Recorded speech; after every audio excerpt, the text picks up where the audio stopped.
কিছুদিন আগে আমি আমার মেয়ের জন্য সুন্দর একটা রেডি শাড়ি বানিয়েছিলাম, সাথে এরকম সুন্দর একটা ব্লাউজও মেক করেছিলাম। তো আজকে আমি আপনাদের সঙ্গে সেই ব্লাউজের মেকিং ভিডিও শেয়ার করব। সো হ্যালো এভরিওয়ান, আসসালামু আলাইকুম। কেমন আছেন সবাই? আশা করি সবাই অনেক বেশি ভালো আছেন। প্রথমেই আমি শাড়ি থেকে বেঁচে যাওয়া টুকরা কাপড় 4 ভাঁজে ভাঁজ করে নিয়েছি। যেহেতু আমি বাচ্চার জন্য তৈরি করছি, এজন্য আলাদা করে কোনো টিকেন দেব না, যার কারণে সামনে পিছনের দুই পাটি আমি একসাথে দাগ দিয়ে মাপ অনুযায়ী কেটে নিলাম। সিল্ক টাইপের কাপড়গুলো কাটলে অবশ্যই পিন আপ করে তারপর কাটবেন, তাহলে ফিনিশিংটা অনেক সুন্দর আসবে। এবার আমি সামনের গলা কেটে নেব। এখানে আমি সামনের থেকে পিছনের পার্টের গলাটা বড় দেব, আর পিছনের পার্টে বুতামের গড়টাও তৈরি করব। মাপ অনুযায়ী আমি গলা, সামনের পার্ট এবং পিছনের পার্ট দুই পার্টই কেটে নিলাম।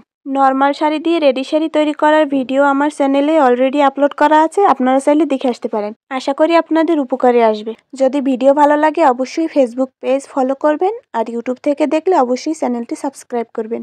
কথা বলতে বলতে আমার হাতার কাপড়টিও কাটা কমপ্লিট হয়ে গেছে। এবার সেলাই করার জন্য আমি বুতামের ঘর সেলাই করে নিচ্ছি। যে পাশে বুতাম লাগায় সেই পাশটা আমি নর্মাল ব্লাউজে যেভাবে ঘরটা সেলাই করে আমি ঠিক সেম টু সেম ভাবে সেলাই করে নিয়েছি, কিন্তু যে সাইডে ঘর সেলাই করা হয় সেই সাইডটা একটু ডিফারেন্টভাবে তৈরি করেছি। আপনারা একটু মনোযোগ সহকারে দেখলেই বুঝতে পারবেন। প্রথমে 3 ইঞ্চি চওড়া একটা কাপড় মাঝখান দিয়ে ভাঁজ করে ব্লাউজের উল্টো সাইড থেকে সেলাই করে লাগিয়ে নিয়েছি। এরপর সোজা সাইডে ভাঁজ দিয়ে একটা মাঝ বরাবর সেলাই দিয়ে নিতে হবে। একটু হাতের দিকে খেয়াল করলে আপনারাও বুঝতে পারবেন। আসলে এখানে বলে বোঝানোর মতো কিছুই নাই, আর সব কিছু কিন্তু বলে বোঝানো সম্ভব হয় না। চাপ সেলাইটা দেওয়া কমপ্লিট হয়ে গেলে পাশের কিনার ঘেঁষে আর একটা চাপ সেলাই দিয়ে নিতে হবে। এবার পাশে যে কাপড়টা আছে সেই কাপড়টা আর একটা ভাঁজ দিয়ে 3 সাইডে চাপ সেলাই দিয়ে নিতে হবে। 3 সাইডে যখন চাপ সেলাই দেওয়া হবে কাপড়টা এমনিতেই খুব সুন্দরভাবে সেট হয়ে থাকবে, আর বুতাম লাগানোর পর কিন্তু উপর থেকে দেখা যাবে না। এখানে কিন্তু আমি কাপড়টা ভাঁজ করে খুব সুন্দরভাবে চাপ সেলাই দিয়ে নিচ্ছি।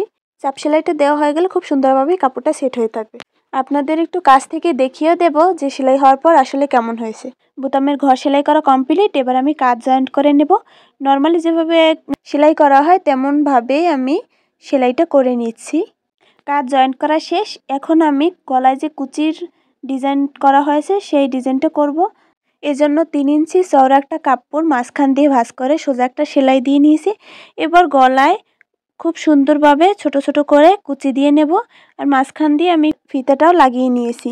দেখতেই পাচ্ছেন এখানে গলার চারিপাশ ঘুরিয়ে খুব সুন্দরভাবে কুচি দিয়ে সেলাই করে নেওয়া কমপ্লিট হয়ে গেছে। এবার যেভাবে পাইপিন লাগায় সেরকমভাবে একটা আলাদা কাপড় কেটে আমি এখানে পাইপিনটাও লাগিয়ে নিয়েছি। এবার আমি ব্লাউজের সাথে হাতাটা জয়েন্ট করব। এই হাতাটার নাম মনে হয় বাদুর হাতা না কি কয়ে জানি মই জানি না, যাই হোক নর্মালি যেভাবে হাতা লাগায় সেই রকমভাবে আমি ঘুরিয়ে ঘুরিয়ে হাতাটা ব্লাউজের সাথে লাগিয়ে নিচ্ছি। এই যে দেখতে পাচ্ছেন আমার হাতা লাগানো কমপ্লিট।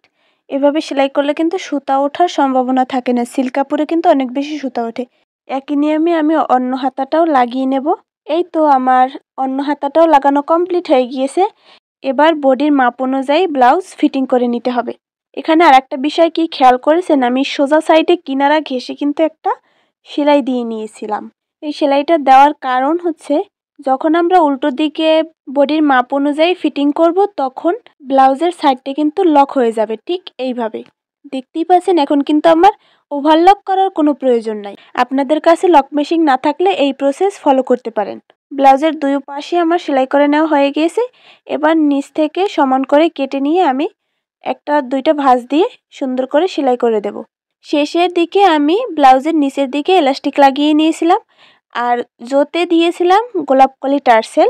তো ভিডিওটি ভালো লাগলে অবশ্যই লাইক কমেন্ট শেয়ার করবেন।